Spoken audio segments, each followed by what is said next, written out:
이제 고대에 이제 여러분 전쟁을 할 때는 어떻게 합니까?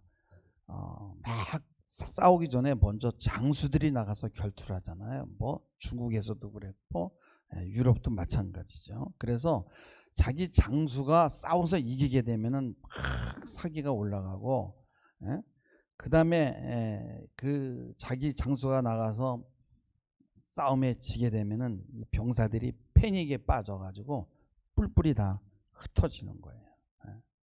그 다윗이 골리앗의 목을 쳤을 때 이미 그 전쟁은 끝난 것이 되는 거예요. 그래서 우리는 누군가를 정말 힘 있는 자야라고 이렇게 이상화하고 그 믿는다는 건 뭐냐면은 나는 아무것도 아니라는 거지. 내 것을 다 거기다 갖다가 던져버리는 거예요. 상대방에게 다 바쳐버려요. 그래서 자신은 헛껍데기가 되는 거예요. 사랑할 때도 여러분 마찬가지거든요. 그래서 내가 사랑하는 대상은 나의 우상이 되고요. 그 다음에 그 사랑하는 자가 그냥 모든 것을 그 대상에게 다 주게 되니까 이성의 능력까지 마비가 되는 거예요. 이거 뭐라 그래요? 콩깍지가 씌웠다고 하는 거잖아요. 여러분 아직 있잖아요. 언어가 발달되지 못한 우리 원시인들을 생각해 봐요. 언어가 없어요. 그러면 정교하게 대화를 못 해요. 그래서 뭐 말로 뭐 타협을 하고 이런 게 안 되는 거예요. 뭐 언어가 없는데 무조건 힘으로 싸우는 거예요. 지면 죽거나 상대방에게 노예가 되는 거예요. 막 정말 목숨을 걸고 싸우는 거죠. 그래서 이 원시 시대에는 뭐냐면 이 언어가 없으니까 힘이 정의가 되는 거예요. 그러니까 힘이 있는 자는 신으로 받들어지는 거예요. 그리고 전쟁을 해서 만약에 이기게 되면은 그 적장은 힘이 있는 자이기 때문에 그 적장을 먹기도 했어요. 왜냐하면 그 적장을 잡아 먹으면은 그 힘이 자기들에게 온다고 생각하는 거예요. 이게 뭐예요? 언어가 없는 동물의 세계에서 일어나는 일이에요. 여러분, 근데 기독교는 말씀의 종교라는 거예요. 그래서 말씀은 뭐예요? 언어를 바탕으로 한 그런 말씀인 거죠. 그래서 언어가 있다라는 건 뭐냐면 어떤 규칙이 있다라는 거예요. 그리고 어떤 구조가 있는 것이고 그거를 받아들인다는 거예요. 이건요 이렇게 배움과 학식과 관계 있는 게 아니에요. 그래서 말씀의 종교라는 건 뭐냐, 언어를 바탕으로 말하고 듣는 어떤 인격적인 관계가 바탕이 된다는 것이고 그게 바로 기독교입니다. 그래서 여러분 언어 이전의 세계를 여러분 내가 자꾸 얘기하는데 그걸 이해하려면요 원시인이나 고대 세계로 돌아갈 필요가 없어요. 그러니까 영아와 유아의 세계를 이해하면 돼요. 엄마와 아이는 언어로 맺어진 관계가 아니라 언어 이전의 세계로 맺어진 관계예요. 그래서 이 유아는 엄마를 통해서 거의 완벽한 만족을 체험합니다. 전능을 체험하고요. 신이 되는 경험을 하는 거예요. 막 소리 지르면 엄마가 다 해줘. 울면 다 해줘. 그래서 엄마를 통해서 이 영아는 자신의 이 욕망을 완전히 다 충족하는 거예요. 근데 문제는 뭐예요? 언어가 들어오게 되면은 규제가 따라오게 되는 거예요. 너 하지 마. 엄마한테서 떨어져. 네 방 가서 자. 아무데나 뭐 오줌 싸지 마.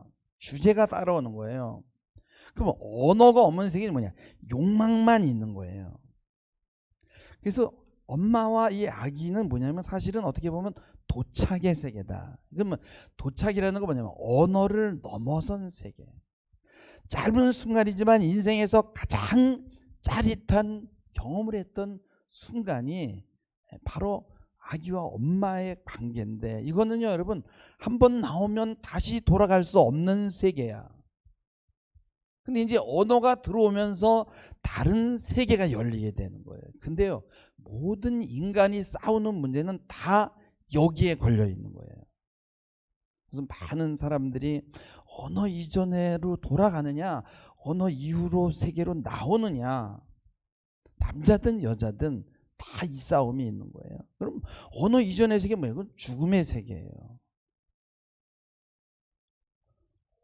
언어의 세계로 나와야 되거든요. 이 현실은. 그래서 언어가 들어온다는 건 뭐예요? 이제 내 욕망을 포기하고 이 언어의 세계에다가 나를 맞춰야 되는 거예요. 만약에 여러분이 예? 여러분에게 이제 누가 이야기를 해요. 나는 뭐 그랬다가 저기 산에 불이 보여요. 그러다가 나치 비행기 타고 싶어. 이 바보 붕붕붕 막 이래. 이렇게 떠들어봐. 그러면 미친놈이구만. 왜요? 순서와 논리가 전혀 안 맞잖아요. 그러니까 아무리 못 배운 사람도 언어를 사용하는 건다는 건 뭐야? 앞뒤가 연결이 되게 말하잖아요. 배가 고픈데요. 어디 먹을 거 없을까요? 어디 좋은 식당 없을까요? 이렇게 알아듣기에 이야기하잖아요. 여러분요, 엄마와 그 유아의 관계는 언어가 없는 세계는 여러분 어떤 세계인지 한번 생각해 봐요. 그거는 정신분열의 세계란 말이에요. 그럼 뭐예요? 언어가 없다라는 건 뭐예요? 법이 없다라는 거거든요. 법은요, 경계를 정하는 거예요. 경계는 뭐예요? 선이거든요. 이 선을 넘으면 너 안 된다는 거예요. 근데 여러분요, 종종 아빠가 딸을 건드리고 엄마와 아들이 육체적인 관계를 맺는 그런 근친상간의 뉴스들이 종종 나와요. 그럼 우리는 이렇게 생각해. 아니 도대체 어떻게 이런 일이 가능하지? 저거 미친놈 아니야? 저거 상상이 안 되는 거예요. 근데 뭐예요? 일어나잖아요. 이해할 수 있는 일이 일어나. 이게 어떻게 가능하냐는 거죠. 여러분 이걸 잘 이해해야 되는 거예요. 이거를 이해하면 신앙이 무엇인지를 알게 되는 거예요. 이걸 알면 인생에서 일어나는 거의 모든 사건들이 다 해석이 되고 쫙 풀려지는 거예요. 그러니까 이런 해괴한 일을 한다는 건 뭐예요? 아직 언어의 세계로 나오지 못한 거예요. 무질서한 세계에 지금 있는 거니까. 욕망의 세계에 있는 거니까. 하나님이 천지를 창조할 때에 당시 땅이 혼돈하고 공허하고 흑암이 깊음이 있었고요. 그리고 하나님의 영이 수면 위를 운행하고 있었어요. 하나님이 처음 한 일이 뭐냐면 말씀으로 명령을 했어요. 빛이 있으라 그랬어요. 그랬더니 빛과 어둠이 쫙 구분이 되고요. 언어로 혼돈이 정리되기 시작하는 거예요. 언어로 빛과 어둠, 궁창과 바닷물, 바다의 고기와 땅의 짐승들, 온갖 식물들이 다 만들어져요. 하나님이 우리 인간을 만드실 때 창세기 1장 27절에 보면은 자기 형상 곧 하나님의 형상대로 사람을 창조하시되 남자와 여자를 창조했다 그래요. 또 28절에 보면은 그들에게 복을 주시며 이르시되 생육하고 번성하라. 바다의 물고기와 하늘의 새와 땅에 움직이는 모든 생물을 다스리라 그랬어요. 근데 여기서 보면은 우리의 형상을 따라 사람을 창조했다는데 저는 이 형상이라는 건 뭐냐면 바로 하나님이 인간에게 언어를 준 것이 가장 하나님의 형상과 닮아 있다라고 생각을 해요. 하나님은 언어를 사용하는 동물로 인간을 만들었어요. 다른 동물들은 절대로 언어를 사용하지 않아요. 언어는 뭐예요? 무언가를 창조하는 거예요. 그래서 이 언어 때문에 과학도 문명도 들어오는 거예요. 인간을 만드신 후에 하나님이 아담에게 처음 하신 일이 창세기 2장 19절에 나오거든요. 그래서 하나님이 그들에게 복을 주시며 2장 19절에 보면 여호와 하나님이 흙으로 각종 등짐승과 곡중에 각종 새를 지으시고 아담이 무엇이라고 부르나 보려고 그것들을 아담에게로 이끌어 갔어요. 그래서 아담이 각 생물의 이름을 부르는 것이 곧 그의 이름이 된 거예요. 이건 거의 하나님이 하시는 일이나 비슷해요. 말한 것이 그의 이름이 돼. 언어는 뭐야? 분류하고 정리를 하는 거예요. 하나님이 아담에게 이름 짓기를 맡긴 것은 언어를 사용해서 무언가를 정리하는 거예요. 생육하고 번성하고 정복하고 다스린다는 것은 언어를 사용하는 인간에게만 가능한 거예요. 그래서 이 언어를 사용하는 것은 힘으로만 하는 게 아니에요. 힘을 막 찍어 누르고 잡아먹는 게 아니라고. 하나님이 인간을 만드실 때 흙으로 지으시고 생기에 코에 생기를 넣으셨어요. 그래서 사람이 생명이 됩니다. 생명이 돼. 그 후에 아담이 갈비뼈를 취해서 살로 채우고 아담을 이끌어 오실 때 창세기 2장 23절에 보면은 아담이 이르되 이는 내 뼈 중에 뼈요 내 살 중에 살이라 이것을 남자에게서 취하였은즉 여자라 하리라. 그래서 이게 여자는 뭐냐면은 그냥 인류 보편의 여자예요. 그리고 아담은 인류 보편의 모든 남자를 아담이라 그래요. 하나님은요 인간에게 언어로 넘지 말아야 될 선을 그어줬는데 그게 하나님의 법인데 동산 모든 나무의 실과는 먹되 선악을 알게 하는 나무는 먹지 말라고 선을 그었단 말이에요. 이것이 언어로 우리에게 준 법인데 우리는 뭐예요? 언어 이전의 법, 법이 없던 세계, 유아의 세계, 전능의 세계, 욕망의 세계, 글로 돌아가지 말라고 한 거거든요. 그 경계를 그어준 거는. 그러니까 이 뭐예요? 이 언어가 들어오면은 엄마하고 짜릿했던 그 비언어의 세계, 그 최고의 순간으로 돌아갈 수가 없는 거예요. 근데 우리는 이 경계에서 결단하지 못하고 방황하는 거예요. 사단이 아담에게 이야기합니다. 야, 선악을 알게 하는 나무 열매를 내가 먹으면 너 하나님과 같아지기 때문에 라고 꼬드겨요. 그래서 선악과를 먹은 동기는 하나님과 같아지려는 하나님에 대한 도전이란 말이죠. 하나님이 되는 건 뭐예요? 언어를 초월하는 세계, 법을 초월하는 세계인데 하나님은 그리로 가지 말라는 거예요. 그 세계는 신이 되는 세계예요. 우리는 그리로 갈 수 없어요. 이것이 인간이 되는 세계입니다. 언어 이전의 세계 뭐예요? 거기는 법이 없어요. 금지가 없어요. 욕망만 있는 거예요. 말씀이 없는 세계예요. 그러니까 아버지가 딸을 건드리고 엄마가 아들을 건드리는 거죠. 하고 싶은 거 다 하고 하는 세계, 최고가 되려는 세계, 신이 되고 싶은 세계, 동물의 왕국, 힘이 지배하는 세계.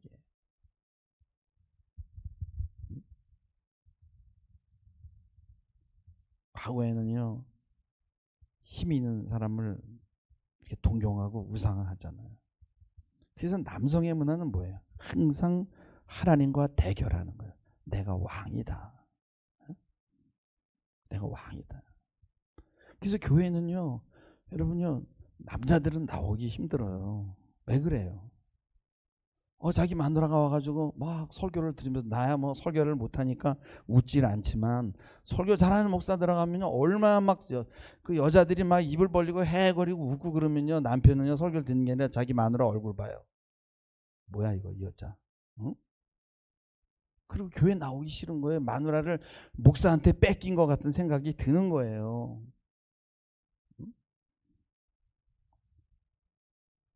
그 남성의 문화는 뭐예요? 무조건 대결하는 거예요. 내가 신이 돼야 되는 거예요.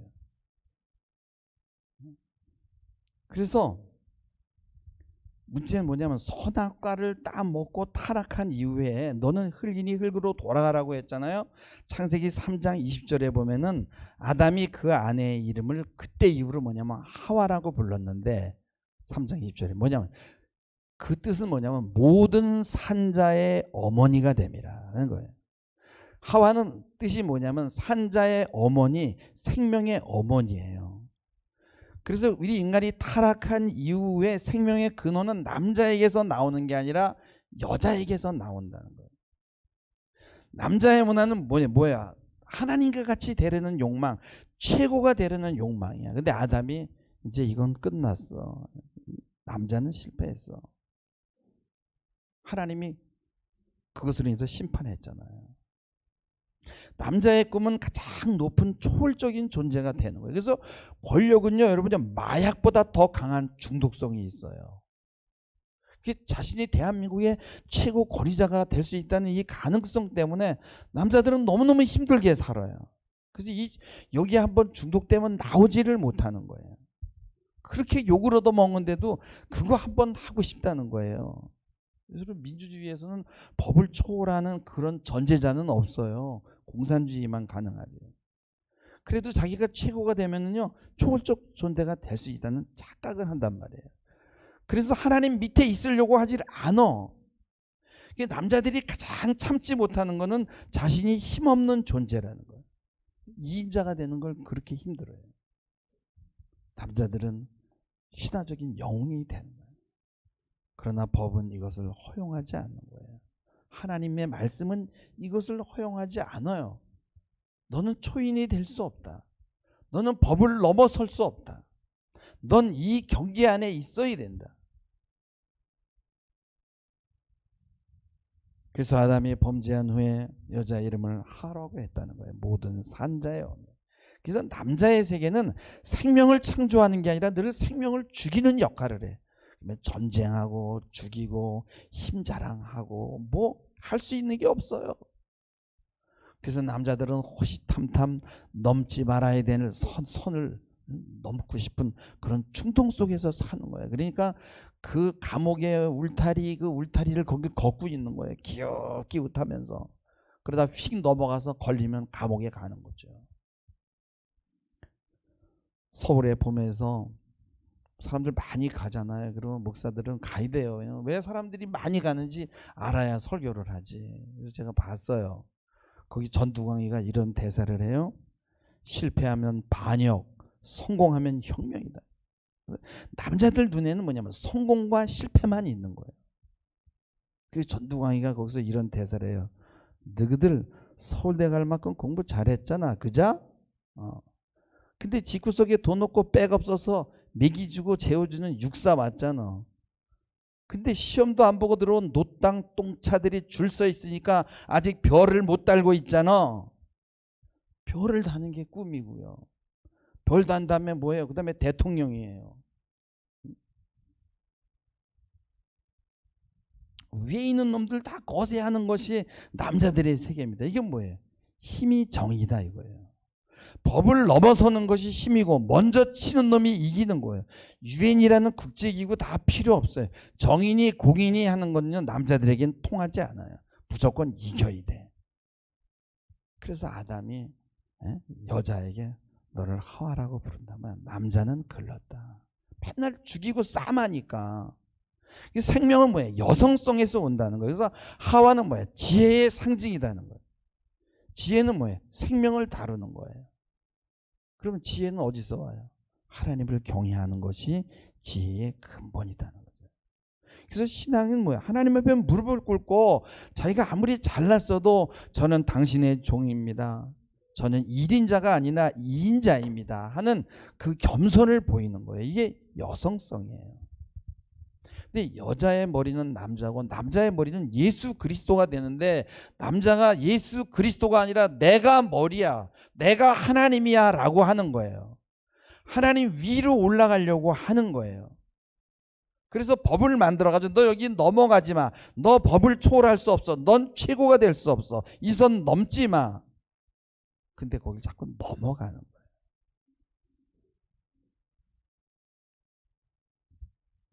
이게 바로 인간의 어리석음입니다.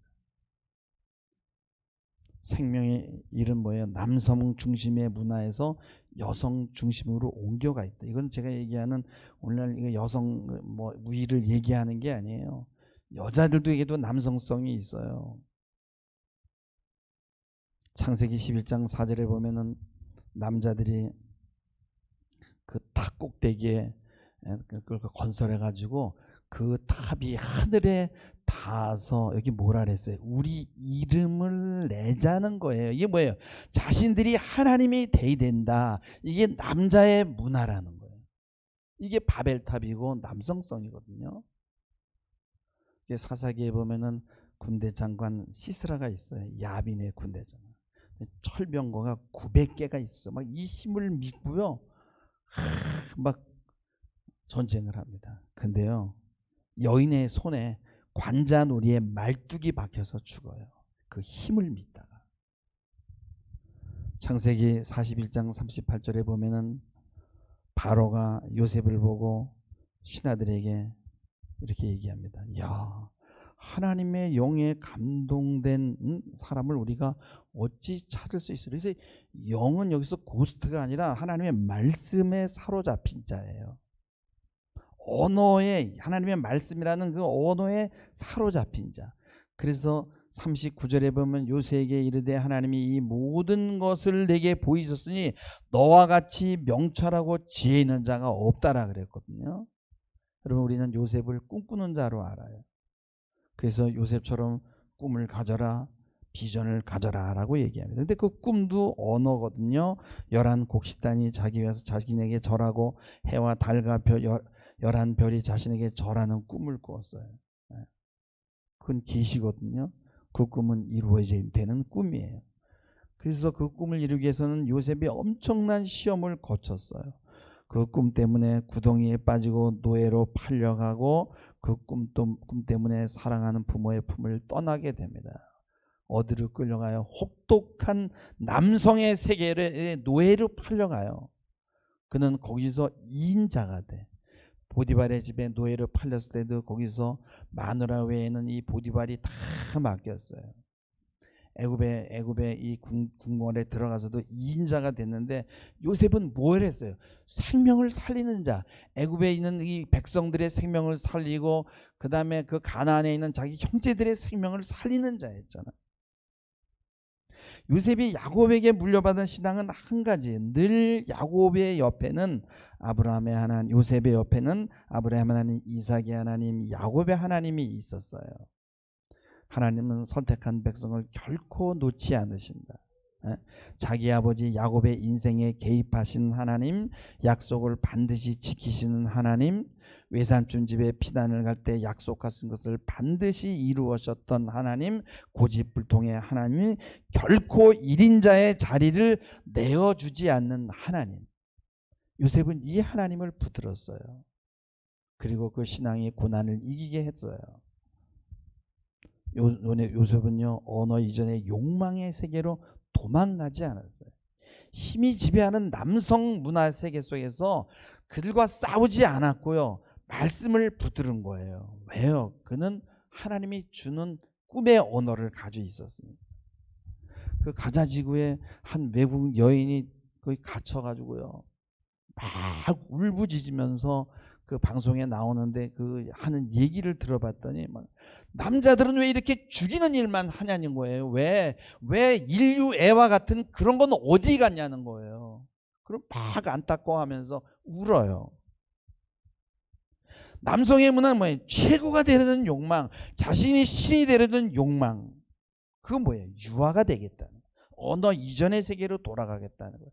금지의 세계로 가겠다. 신화의 세계로 가겠다는 거예요.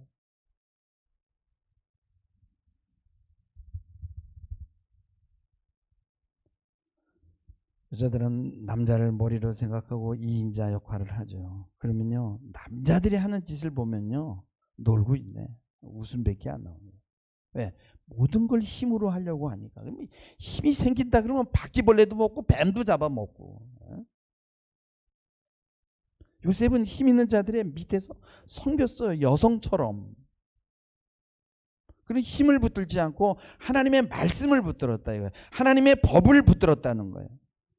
하나님은 말씀으로 세상을 창조했단 말이에요. 말씀만이 혼돈에서 벗어나게 해줄 수 있어요. 말씀만이 지금 내가 당하고 있는 그 카오스에서 나를 빼낼 수 있다는 거예요. 요셉은 하나님의 뜻대로 살려고 노력했다는 것. 그건 뭐야? 넘어야 될 선을 넘지 않는다는 거예요. 요셉은 용모가 빼어나서 보디발의 아내의 성적인 유혹을 받게 돼요. 그때 뭐라 그래요? 내가 어찌 하나님에게 범죄하겠습니까? 요즘요, 진짜 서울의 봄이 아주 화제의 중심이에요. 사람들이 보고 나와가지고 정말 찝찝해합니다. 야, 이거 뭐야? 혁명에 성공하면 과정과 수단은 다 정당화되는 거잖아. 이거 쟤네들은 떵떵거리고 잘 먹고 잘 살았고, 온갖 불법과 편법을 쓰고 살아도 성공하면 떵떵거리고 살 수 있단 말이야. 기분이 언짢은 거예요. 그래서 강남의 무슨 극장에는요, 거기다 두더지 게임을 이렇게 놨어요. 그래서 영화 보고 나온 사람들이 막 스트레스가 되니까 나와서 줄 쫙 써가지고 막 치는 거야. 막 스트레스 풀고 가려고. 네? 그러나 우리는 생각해야 돼요. 여러분, 그 혁명 성공한 거 아니에요. 너무나 많은 사람을 죽였고 부조리를 만들어냈고 역사가 그것을 기록하고 영화까지 나오잖아요. 무엇보다도 우리가 하나님 앞에 어떻게 설 수 있겠어요? 여러분, 푸틴도 마찬가지예요. 유아적 욕망에 빠져가지고 신이 되려는 그 욕망에다가 온갖 어떤 이데올로기로 막 이렇게 포장을 해요. 뭐 자유민주주의가 뭐 어쩌고 저쩌고 뭐 신나치가 어쩌고 저쩌고 웃기는 짜장면이죠. 그 속에는 막 이 욕망이 있는 거예요. 유아적인 욕망. 여러분 그런 영화들을 보면서 맞아. 무슨 수를 써서라도 성공해야 돼. 성공하지 못하면 개털이야 라고 생각하는 사람은 없어요. 누구나 다 선한 사람 편에 서는 거예요. 고난을 받더라도 저 사람처럼 저렇게 살아야 돼 라는 생각을 하고 나온다고요. 여러분 힘이 지배하는 세상에서 말씀이 지배하는 세상으로 넘어오시기 바랍니다. 힘을 부러워하면 안 돼요. 대화하고 관계하고 포용하는 이 여성성의 시대를 여러분 살아내시길 바랍니다. 정치는요, 여전히 소리 지르고 우기고, 이게 정치하는 사람들의 문화 아니에요. 힘이 있으면 그걸 사용해서 상대방을 묶고, 여러분 지금은 언어 이전의 세계가 요한일서 2장 16절처럼 나타나요. 그게 뭐예요? 육신의 정욕과 안목의 정욕과 이생의 자랑이에요. 요셉은 이런 시험, 정욕의 시험이 올 때마다 내가 어찌 하나님 앞에 득지하리요 하면서 하나님 앞에서 살았다는 거예요. 신앙 때문에 돈을 더 못 벌 수도 있고, 눈앞에 보이는 이익을 놓칠 수 있어요. 주일날도 일하면 돈을 벌 수 있는데, 근데 코앞에 이득을 쫓아가면 당장의 고난은 없지만 더 큰 함정에 빠진다는 거예요. 바로가 여러분 그 이 악몽을 꾸잖아요. 그때 요셉이 그 꿈을 풉니다. 히브리서 41장 창세기 41장 15절에 보면은 바로가 요셉에게 이르되 내가 한 꿈을 꾸었는데 해석하는 놈이 없다. 들은즉 너는 꿈을 잘 푼다고 하던데. 그러니까 16절에 요셉이 바로에게 말합니다. 가로되 이는 내게 있는 게 아니라 하나님이 바로에게 평안한 대답을 하시리이다. 내가 아니라 하나님이 하십니다. 인자에 머물러 있는 거예요. 하나님 위로 올라가지 않고. 요셉은 이 우주와 이 모든 주권이 하나님에게 있다는 걸 아셨어요. 우리는 여러분 자칫 내가 해석자인 것처럼 그렇게 가면을 써요. 근데 요셉은 알았어요. 나를 드러내는 것이 아니라 하나님을 드러내야 한다는 거예요. 그래서 자신이 상남자가 되고 멋진 사람이 될 수 있는 기회를 내려놓고 여성성으로 내려가는 거예요. 그것이 바로 지혜고 생명이라는 거예요. 여러분 바로왕 주변에는 인간적으로 능력 있는 자가 얼마나 많이 널려 있었겠어요. 똑똑한 자가 수두룩했단 말이에요. 근데 여러분 바로는요 그런 능력 그런 것을 원하지 않았어요. 야, 저 사람이 하나님과 함께 하는구나. 저 영성이 있는 자구나. 저 신이 함께 하는 자구나. 세상도 오늘날 여러분요 이런 자들을 찾고 있다는 거예요. 그래서 그 38절에 창세기 41장 38절에 보면은 이와 같이 하나님의 신에 감동한 사람을 우리가 어찌 얻을 수 있으려 찾을 수 있으려 하고 그를 총리로 삼은 거예요. 여러분 영성은 욕망에 굴복하거나 힘으로 하는 것이 아니라 하나님 말씀에 순종하는 거예요. 세상은 이런 사람을 찾고 있어요. 유아로 돌아가는 것이 아니라 하나님 말씀에 순종하는 자, 말씀에 붙들린 자, 하나님의 영에 감동된 자, 자신을 드러내지 않고 하나님을 드러내는 지혜, 그리고 그 남자다움에서 떠나는 거예요. 남자다움은 뭐예요? 하나님과 대결하는 거예요. 세상은 여성성의 그런 사람들을 원해요. 남을 섬기는 사람.